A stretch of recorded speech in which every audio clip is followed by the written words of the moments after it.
ఢిల్లీలో నల్ల చట్టాలకు వ్యతిరేకంగా నిరసనలు తెలుపుతూ పోలీసుల కాల్పుల్లో మృతి చెందిన యువ రైతు సుఖ్ కరణ్ సింగ్ మృతికి సంఘీభావం తెలుపుతూ అనకాపల్లి నెహ్రూ చౌక్ జంక్షన్ కోడలిలో అంబేద్కర్ విగ్రహం వద్ద ఏఐటీయూసీ ఆధ్వర్యంలో కేంద్ర ప్రభుత్వం అవలంబిస్తున్న రైతు వ్యతిరేక విధానాలకు వ్యతిరేకంగా సిపిఎం నాయకులు నినాదాలు చేశారు. ఈ సందర్భంగా వారు మాట్లాడుతూ ఢిల్లీలో రైతులు పండించిన పంటకు మద్దతు ధర ప్రకటించాలని నిరసన తెలియజేస్తున్న రైతుల పట్ల కేంద్ర ప్రభుత్వం అత్యంత దుర్మార్గంగా వ్యవహరిస్తూ యువ రైతు మరణానికి కారణమైందన్నారు. దేశానికి అన్నం పెడుతున్న రైతు నేలపై మొక్కలు నాటితే అదే నేలపై మోడీ ప్రభుత్వం మేకులు నాటుతుందని దుయ్యబట్టారు. నల్ల చట్టాలకు వ్యతిరేకంగా ఈ ఏడాది కాలంగా ఢిల్లీలో పోరాటాలు చేస్తున్న రైతుల పట్ల కేంద్ర ప్రభుత్వం కక్షగట్టి ఇటువంటి దుశ్చర్యలకు పాల్పడుతుందని మండిపడ్డారు. రైతుల పట్ల నిరంకుశంగా వ్యవహరిస్తున్న కేంద్ర ప్రభుత్వాన్ని గద్దె దింపుతామని హెచ్చరించారు. పోలీసుల కాల్పుల్లో మృతి చెందిన యువ రైతు సుఖ్కరణ్ సింగ్ కుటుంబాన్ని కేంద్ర ప్రభుత్వం అన్ని విధాలా ఆదుకొని నష్టపరిహారం చెల్లించాలని డిమాండ్ చేశారు. ఈ కార్యక్రమంలో ఏఐటీయూసీ సిఐటియు నాయకులు భద్రం శంకర్రావు, పరమేశ్వరరావు, కర్రి అప్పారావు, దొరబాబు, కోన లక్ష్మణ్ తదితరులు పాల్గొన్నారు.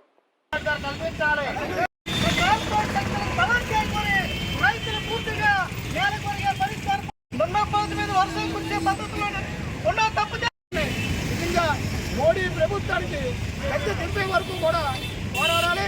పోరాడే వరకు కూడా సాధించుకోవాలి. రైతు తాలూకా విధానాలన్నీ కూడా ఇదేలా సరే మాకు రైతు అక్కడికే రావాలని చెప్పేసి చెప్పడం జరిగింది. సోమనాథన్ గారు పెట్టుబడి పెట్టడానికి 50+ మరి ఇస్తే కానీ మద్దతు గిట్టుబడి రాదని తెలియజేసినా సరే ఎన్ని ప్రభుత్వం పట్టించుకునే పరిస్థితి లేదు. చేపట్టిన రోజుల్లో ఏదైతే బీజేపీ ప్రభుత్వం మరి ఏదైతే నల్ల చట్టాలని రద్దు చేస్తారో అది రోడ్డుపై మేకులు వేసి మరి ఈరోజు ప్రజల్ని రైతులు ఇబ్బంది పెట్టే సందర్భంలో మరి ఆ రోజు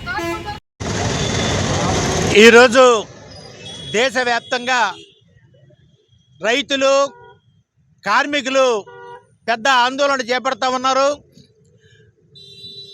ఢిల్లీలో రైతులకు పండించిన పంటకు గిట్టుబాటు ధర కల్పించాలని చెప్పని మహాధర్నాకి పూనుకుంటే అక్కడ హర్యానా నుంచి వస్తున్నటువంటి ఒక యువ రైతుని, మహారాష్ట్రకు చెందినటువంటి యువ రైతుని, సుఖకరణ్ సింగ్ అనే యువ రైతుని కేంద్ర ప్రభుత్వ ఆదేశాల మేరకు హర్యానా ప్రభుత్వం బాష్పవాయువు ప్రయోగాలు చేసి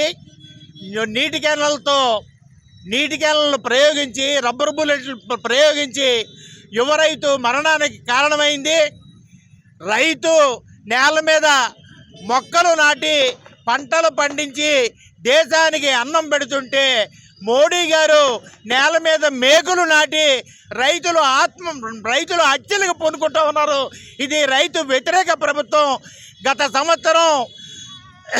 సంవత్సరం కాలంగా ఢిల్లీలో పోరాటం చేశారని ఉద్దేశంతోనే కక్షతోనే రైతుల మీద కక్ష కట్టి రైతులు చంపడానికి మోడీ ప్రభుత్వం పూనుకుంటూ ఉంది.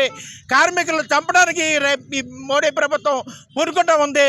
వచ్చే ఎన్నికల్లో రైతులు కార్మికులు కలిసి రైతులు చంపినటువంటి మోడీ ప్రభుత్వానికి గద్దె దించుతామని చెప్పని మీ ద్వారా ప్రభుత్వానికి హెచ్చరిక జారీ చేస్తా ఉన్నాం. ఎవరైతే చనిపోయిన సుఖకరణ్ సింగ్ ఉన్నారో ఆ కుటుంబానికి పూర్తిగా ప్రభుత్వం న్యాయం చేయాలి. ఇలాంటి సంఘటనలు పునరావృతం కాకుండా చేయాలని చెప్పని సిఐటిసిగా ప్రభుత్వాన్ని డిమాండ్ చేస్తా ఉన్నాం. అనకాపల్లి జిల్లా అధ్యక్షుడిని. ఈరోజు కేంద్ర బీజేపీ ప్రభుత్వం రైతాంగ ఉద్యమంపై ఉక్కుపాదం మోపుతా ఉంది. రైతులు పోరాడి ఈరోజు సాధించుకున్న హక్కుల్ని కూడా హరిస్తూ ఉన్నారు. 3 నల్ల చట్టాలను తీసుకొచ్చారు. ఈ నల్ల చట్టాలను రద్దు చేయమని 16 నెలల కాలం పాటు రైతాంగం ఢిల్లీలో పోరాటం చేసింది. ఆ రోజు కేంద్ర ప్రభుత్వం దిగివచ్చి మేము చర్చలు చేసి సమస్యల పరిష్కారం చేస్తామని చెప్పేసి హామీ ఇచ్చారు.